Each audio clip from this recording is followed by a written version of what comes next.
Assalamualaikum warahmatullahi wabarakatuh. Baik, salam warahmatullahi wabarakatuh. Ustadz, afwan, apa hukum dari membuka aurat? Ya, aurat itu terbuka, lalu harus ditutup. Ya, aurat itu terbuka, aurat itu sesuatu yang terbuka, yang tidak nyaman untuk disaksikan, tidak nyaman untuk dilihat. Karena itu bagian tubuh kita, ada bagian-bagian tertentu yang kalau terbuka nggak nyaman untuk dilihat. Atau bisa melahirkan syahwat tertentu, baik laki-laki atau perempuan. Ya, bukan hanya perempuan, laki-laki demikian. Kalau ada aurat-aurat tertentu atau hal-hal terbuka, aurat itu sesuatu yang terbuka, makanya ditutup. Ya, tutup aurat itu, maksudnya jangan terbuka, tutup aurat itu. Yang kalau kemudian dia terlihat terbuka, maka ada dua kondisi. Satu, menyebabkan tidak nyaman untuk dilihat. Yang kedua, bisa melahirkan dorongan kepada hawa nafsu, keinginan-keinginan buruk untuk muncul. Ya, dan itu menjadikan setan tertarik untuk memberikan was-was. Ya, baik di laki-laki ataupun di perempuan. Nah, nanti ada batasan-batasan. Ya, apa batasan-batasan untuk laki-laki? Misalnya kan ada batasan-batasan tertentu. Taruhlah misalnya kalau kita perhatikan termasuk dari hadis-hadis Nabi Muhammad SAW yang dihimpun oleh para ulama kita, baik yang kemudian dari batasan perut sampai dengan ke lutut, itu kan, itu yang ditutup, itu kan yang paling standar. Ya, yang paling standar artinya bagian-bagian di luar itu pun kalau kita kemudian memenuhi itu semua dengan bisa menutupnya, tutup.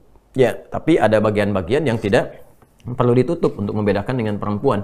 Ya, misalnya aurat-aurat tertentu dari leher ke atas ke sini ke kepala kan, nggak harus bagi laki-laki menutup ya, dan tidak ada ketentuan untuk membedakan laki-laki dengan perempuan di situ. Maka tidak layak laki-laki menggunakan kerudung atau laki-laki pakai jilbab, itu kan bagiannya perempuan, gitu kan? Nah, karena itu bagian-bagian tertentu di aurat-aurat itu, satu tadi yang saya sampaikan, kalau terbuka orang tidak akan nyaman melihatnya.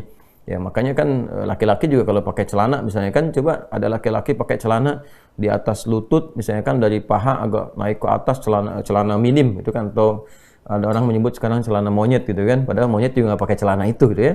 Nah, ini Anda bisa bayangkan bagaimana kalau ada laki-laki jalan-jalan ke mall, jalan-jalan di pasar dan sebagainya pakai celana begitu, kan jadi tertawaan orang gitu kan, dan tidak nyaman untuk dipandang. Maka tutup, pakai celana di bawah lutut ya, nah itu ciri khas untuk laki-laki seperti itu ya. Kemudian juga tidak perlu dia menutup berlebihan apa-apa yang tidak perlu ditutup. Kayak tadi kan ke kepala misalnya, coba lihat laki-laki pakai jilbab, laki-laki pakai kerudung, kan jadi olok-olokan orang kan. Nah, jadi hal-hal tertentu bagi laki-laki yang menjadikan kewibawaannya terjaga. Itu bagiannya. Nah, perempuan ada bagian-bagian tertentu yang membedakan dengan laki-laki. Karena bagian dari tubuh perempuan itu sebagian besarnya adalah aurat. Maksud aurat itu apa? Aurat itu maksudnya ketika dia terbuka, itu berpotensi dua hal tadi. Ya, satu, ada bagian-bagian yang memang ketika terbuka tidak nyaman untuk dipandang. Ya, perempuan-perempuan jalan misalnya dengan na'udzubillah min dzalik ya, pakaian-pakaian yang sangat minim, ya hanya menutup bagian-bagian yang intinya saja misalnya, kan juga nggak nyaman untuk dipandang. Ya, naik angkot pakai pakaian yang demikian kan orang juga nggak nyaman, gitu kan?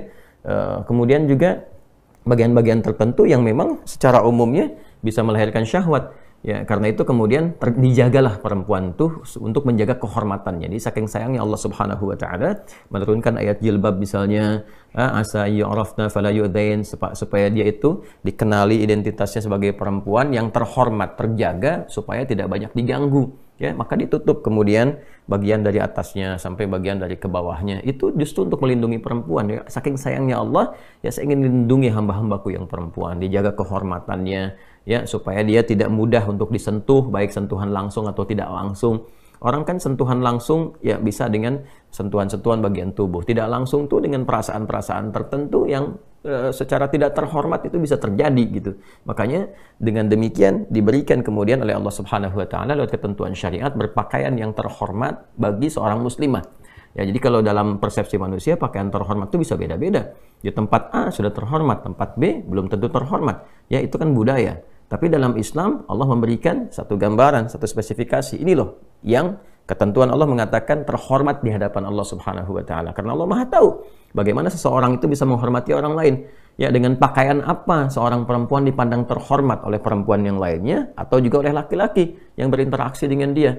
Nah, Allah itu sampai tahu kan, Maha tahu keisi hatinya, Maha tahu kefikirannya. Jangan-jangan kita diperlakukan sebagai orang yang terhormat, Anda perempuan dipandang terhormat, dia senyum dan sebagainya, tapi dalam hatinya kan nggak tahu rencana dia apa, melihat Anda seperti apa, Anda berpenampilan bagaimana. Karena itulah datang syariat memberikan kemudian perlindungan kepada perempuan dan menjaga status terhormatnya. Ini yang ditutup, ini yang dijaga, ini yang boleh terbuka. ini ya bagian wajah depan, ini ya yang bagian telapak tangannya misalnya, atau bagian telapak tangan yang baik ke punggung ataupun bagian bawahnya ada ikhtilaf sedikit di sini ya saat berinteraksi dengan orang lain yang bukan mahramnya. Kalau berinteraksi dengan mahramnya, ini batasan-batasannya. Ya, ini yang boleh dibuka, misalnya bagian atasnya terbuka atau bagian tangan dengan batasan tertentu, ya kan? Nah, ini adalah apa yang diturunkan oleh syariat, ditetapkan oleh Allah dan Rasulnya. Sekali lagi, untuk menjaga kehormatan hambanya baik laki-laki atau perempuan. Dan yang kedua adalah ini untuk melindungi. Ya, melindungi dari tindakan-tindakan yang melecehkan. Kan kita tadi sekali lagi tidak tahu. Kita pertama tidak bisa mengidentifikasi dan memastikan pikiran seseorang seperti apa dan keadaan hatinya bagaimana. Ya kan? Kadang-kadang sudah pakai pakaian yang menurut orang terhormat pun sudah cukup menjaga, ternyata kan masih ada niat-niat yang kurang bagus karena ada celah-celah. Ingat, niat itu kan karena ada peluang.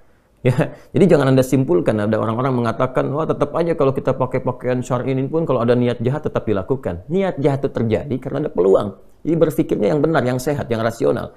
Niat jahat itu terjadi karena ada peluang. Peluang itu hadir karena ada kondisi-kondisi yang mengakomodir itu. Nah, itu yang ditutup dalam agama. Tutup itu, jangan berikan kesempatannya sehingga diminimalisir itu terjadi. Ya.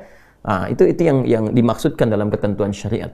Jadi nanti akan banyak turun ayat-ayat ya, baik di surah An-Nur misalnya atau nanti di surah Al-Ahzab misalnya ya, bagaimana Allah Subhanahu wa taala memberikan satu ketentuan-ketentuan baik bagi laki-laki ataupun khususnya bagi perempuan yang memang bagian-bagian dirinya itu ya ditampilkan oleh Allah Subhanahu wa taala dengan keadaan yang indah, dengan keadaan yang terhormat untuk tujuan-tujuan dan hikmah-hikmah tertentu. Nah, jadi jangan sampai tertukar. Ini yang kadang-kadang terjadi dalam kehidupan dan kita berlindung pada Allah Subhanahu wa taala supaya tidak terjadi hal yang demikian.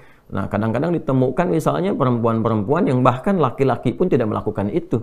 Ya, laki-laki kan saya hampir tidak pernah menemukan ya, ada laki-laki misalnya jalan-jalan di area publik ataukah di pasar-pasar, di mall dan sebagainya pakai pakaian-pakaian minim. Ya, laki-laki misalnya pakai pakaian celana di di atas lutut ke paha naik. Saya nggak pernah temukan tuh yang begitu laki-laki. Ya, jalan-jalan ke mall dan sebagainya nggak pernah mau dan nggak pernah ada gitu yang demikian. Maka jangan sampai perempuan melakukan yang bahkan laki-laki pun nggak melakukan itu. Ya, jangan sampai gitu ya terjadi dan semoga pandangan kita ditutup dari yang hal-hal yang demikian. Kalau dia kemudian membuka aurat secara sengaja di hadapan yang bukan mahram, ya bukan muhrim ya. Kalau muhrim itu maksudnya orang yang pakai pakaian ihram.